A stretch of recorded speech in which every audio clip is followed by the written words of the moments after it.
தந்தை, மைந்தன், தூய ஆவியரின் திருப்பெயரில் அன்பான வாழ்த்துக்களை தெரிவித்துக் கொள்கின்றேன். மத்தேயு 4ஆம் அதிகாரம் 8, 9, 10 வசனங்கள். மறுபடியும் பிசாசு அவரை மிகவும் உயர்ந்த மலையின் மேல் கொண்டு போய் உலகத்தின் சகல ராஜ்யங்களையும் அவைகளின் மகிமையையும் அவருக்கு காண்பித்து, நீர் சாஷ்டாங்கமாய் விழுந்து என்னை பணிந்து கொண்டால் இவைகளையெல்லாம் உமக்கு தருவேன் என்று சொன்னான்.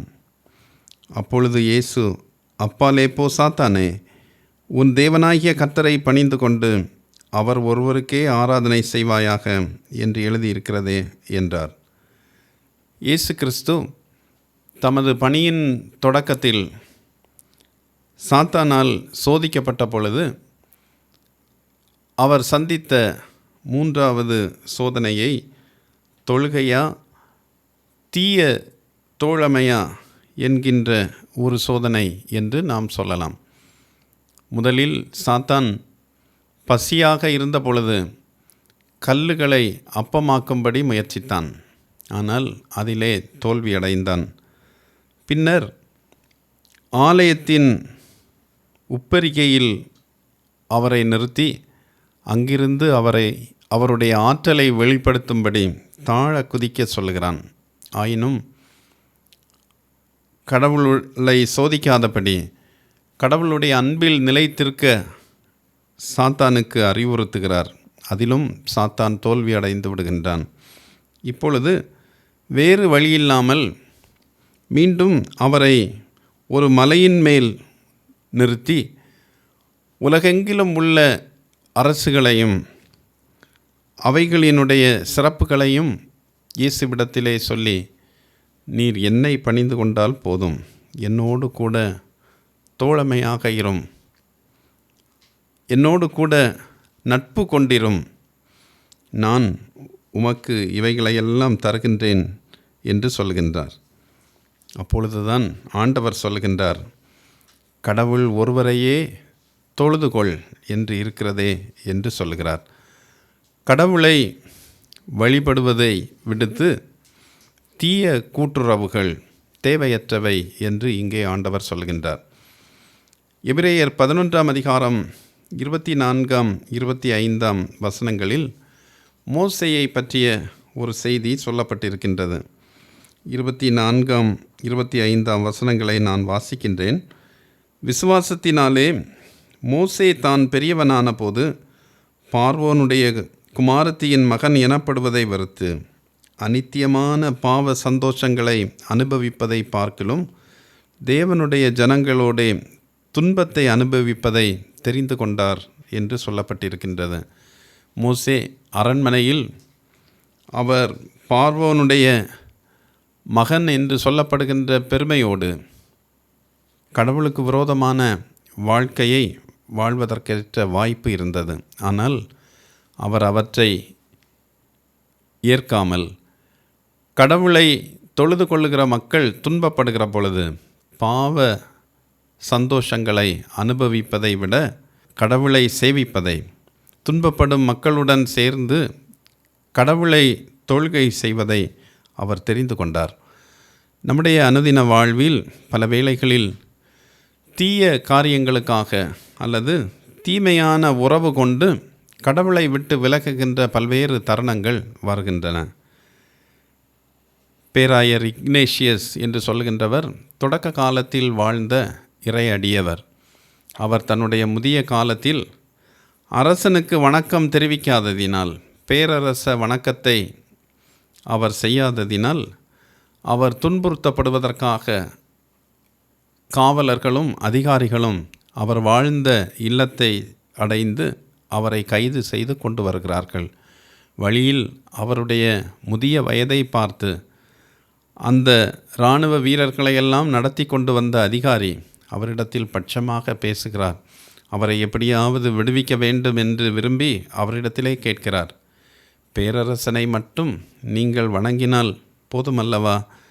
ஏன் இந்த வயோதிப காலத்தில் உங்களுடைய உயிரை நீங்கள் வீணாக உயிரை விட வேண்டிய ஒரு சூழலுக்கு தள்ளப்பட வேண்டும் என்றெல்லாம் பல்வேறு விதங்களிலே போதித்து பார்க்கிறார்.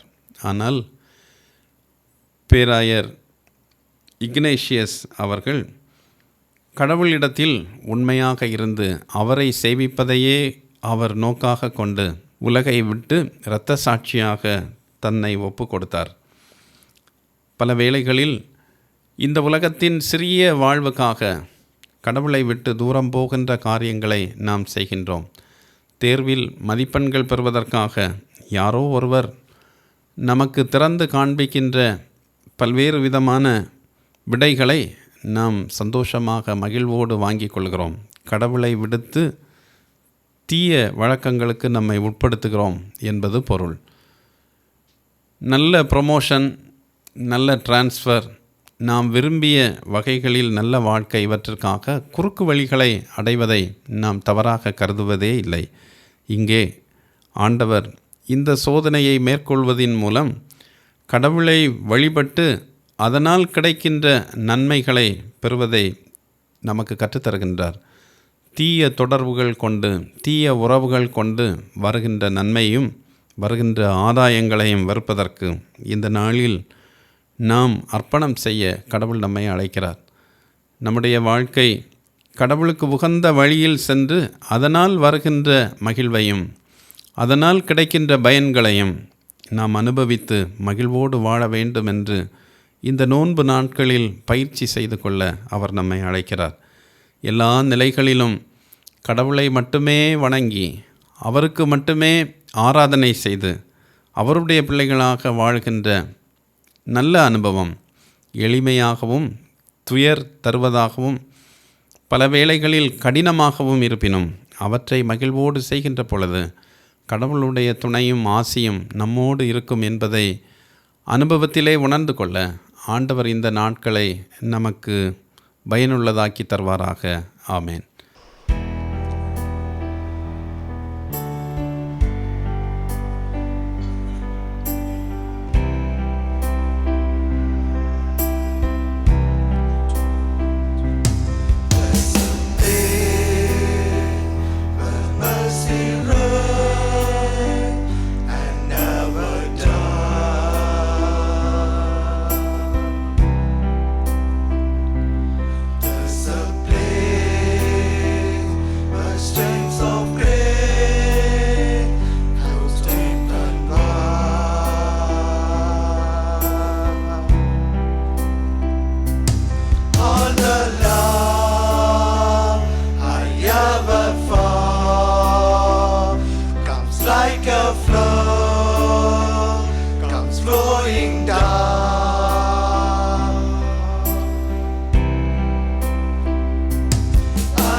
ஜெபிப்போம்.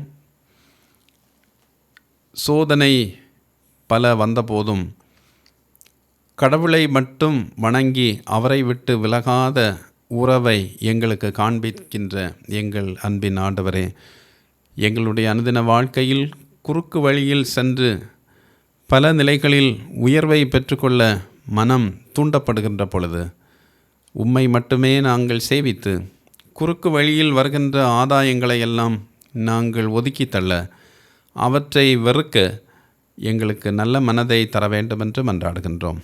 பல்வேறு துயரங்களினாலும் பல்வேறு கடினப்பாடுகளினாலும் பல்வேறு வியாதிகளினாலும் கடினப்படுகின்ற ஒவ்வொருவரோடும் உம்முடைய பேரருளை தந்து உம்முடைய வார்த்தையின்படி உம்மையே சேவித்து அதனால் பாடுகள் வருவதாயினும் அதை மகிழ்ச்சியோடு ஏற்றுக்கொண்டு உம்முடைய பலத்தை பூரணமாக அனுபவிப்பதற்கு எங்கள் ஒவ்வொருவருக்கும் இந்த நாட்களில் பயிற்றுவிக்க வேண்டுமென்று இயேசு கிறிஸ்துவின் பெயரில் வேண்டுகிறோம் சுவாமி.